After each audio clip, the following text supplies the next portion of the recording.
Okay, so after some thought and some prayer, I've decided to do a video on my husband's motorcycle accident. I don't have any pictures printed off, but I do have pictures on my page and things like that. A lot of people saw them. It's still fresh enough in my mind that it's still very emotional for me. So it's getting broken down into several parts. I did one video, and stupid YouTube is like having a fit about the fact that it was half an hour long, even though I verified my account. So anyway, to get on with it, so it's not like 45 parts. Anyway,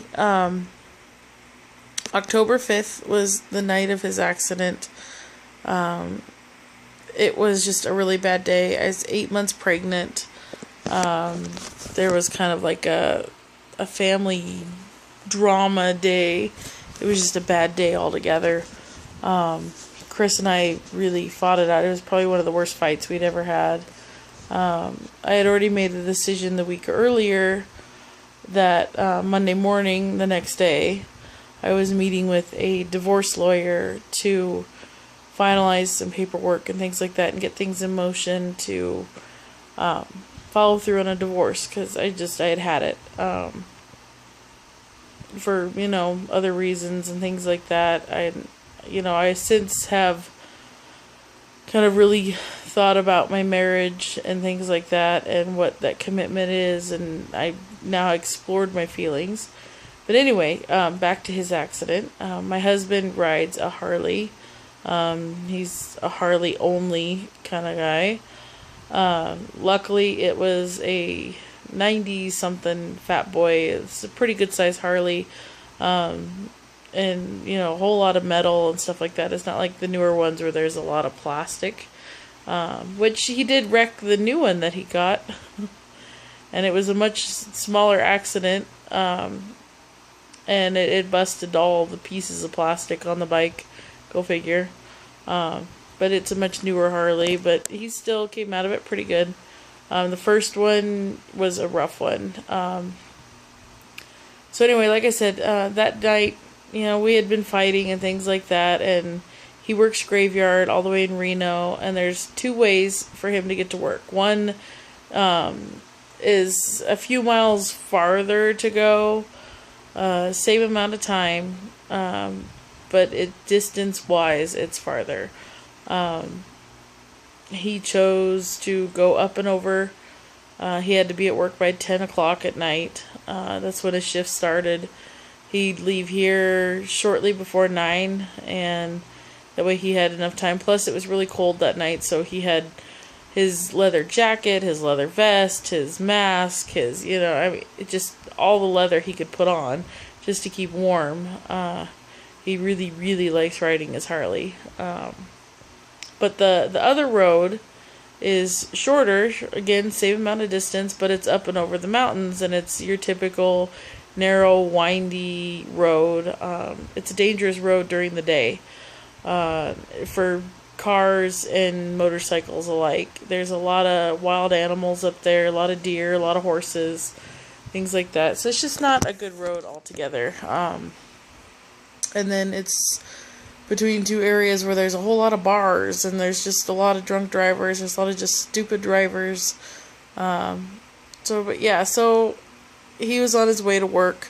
I wouldn't let him kiss me goodbye. I was being stupid, and I was really angry, and I just told him that I was done, and I didn't want to look at him again, just to go to work and leave me alone. And I said some horrible things, and I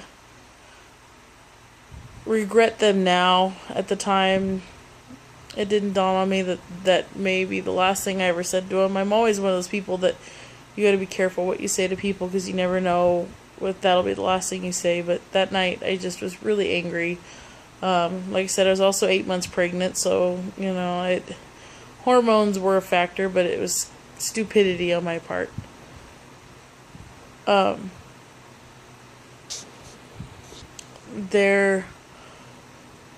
I had gotten my other two kids down for a bath that night, and they luckily went right down. I didn't feel well all day.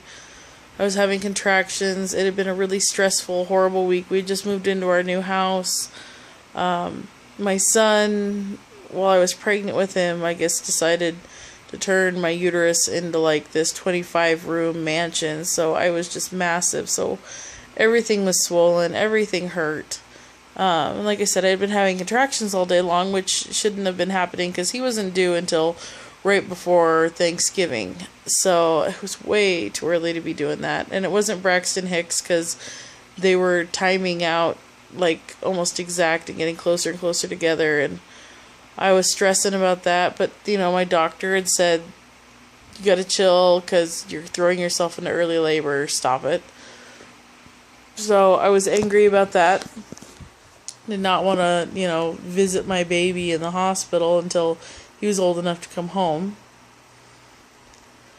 So anyway, I went in and filled up. I have this big massive tub, and I filled the tub with nice warm water and just laid there relaxing. And I had the phone next to me on the counter just because I expect him, even though I was angry with him, I expected him still to say, hey, I'm at work, everything's fine, I'll see you later.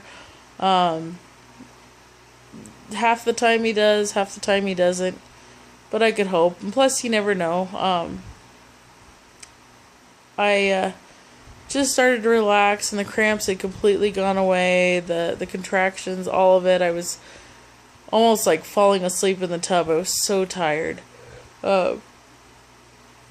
Anyone who's been pregnant knows that feeling when you get there towards the end and you're exhausted because you just can't sleep with the anticipation of the baby and everything and the fact that you're miserable. But he was really just weird the few weeks before, and like I said, I was doing the divorce and I was just over the whole thing. So I'm laying in the tub and my phone rings. It's like 9:45 at night, and I thought, well, that's weird, and I looked at the phone and saw what time it was and saw that it was an out-of-state number. Oh, I gotta sitting here being lazy. And I thought, well, what in the world? My first thought was telemarketer or bill collector, and I kind of got angry because I'm going, it's 9:45 at night. Normally I'm in bed by now. I just happened to be up. So I answered it, with the intention of telling them where to shove, whatever it was they had to say to me. And this lady says, is Jennifer there? And I'm going, Jennifer?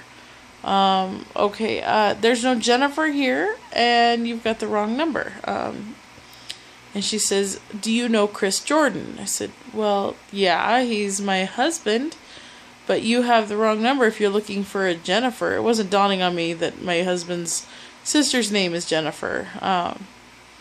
But I was tired. What do you expect? So she says, I need you to sit down and sit in a good chair that you won't, fall out of or anything like that. I just need you to not be standing or in a position where you could get hurt. And I'm going, okay. And so I'm like, what in the world? And she says, I need you to listen to everything I have to say to you before you say anything to me, or ask me any questions. And then once I say what I need to say, I'll do the best I can to answer any questions you have. And I thought, so then immediately I went from telemarketer to, this is the adulteress, with a guilty conscience calling to tell me that he's been cheating on me and blah, blah, blah, because it all kind of fit. The puzzle pieces fit. So she called and to tell me that I'm sorry, but I'm madly in love with him and I'm pregnant, or, all the horrible things that come to your mind. And again, when you're pregnant, your pregnancy turns every little molehill into the Rocky Mountains. It's just that way. I was immediately angry. So she says, are you sitting down? I'm going, yeah. And she says, okay, like I said, I need you just to listen to me. And I'm going, okay, fine, whatever. I'll let you say your piece, and then I'll rip you a new one. And then when Chris gets home in the morning, I'm going to tear his head off. She says, your husband's been in an accident. And I was just immediately, it was like somebody hit me with a truck, because every ounce of air just went out of my body. I couldn't breathe. I immediately started to cry, and she says, he is in really bad shape. He's up here on the mountain. He's up here on Geiger Grade. We came up on him. He passed us on the road. And we came around the corner and found him and his bike lying here. There's nobody else involved in the accident. It's just him. We're not sure what caused the accident, but he is in really bad shape. Paramedics are here. They're getting ready to load him into the ambulance to take him down so he could be care flighted to the hospital. He is conscious. He is talking. But like I said, he's in very, very bad shape. And I couldn't even think. All I could think was, oh my God, he's been in an accident. He's, and here she's telling me he's clinging to life, basically. And I immediately, and I had a hard time getting out of that tub every single night. I can't even remember getting out of that tub. I got out of there so fast without any problem while I was on the phone, which it's a good thing I have a good case, because I probably would have drowned my phone. And all I could think of was, what hospital is he going to? Because I just kept thinking, I have to get to him. Because I knew if I started driving towards that direction, not only would I get stopped, but he probably wouldn't be there by the time I got there. So, and I asked her, I said, what hospital are they taking him to? And she says, just give me a second, let me ask. And I could hear her kind of talking in the background and things like that. And she comes back, she says, they're taking him to Renown. And Renown is in Reno. I live in Dayton.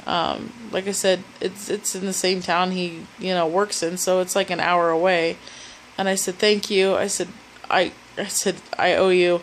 And I hung up the phone, and I just, like I said, I'm heaving sobs. I could hardly think. It just was horrible.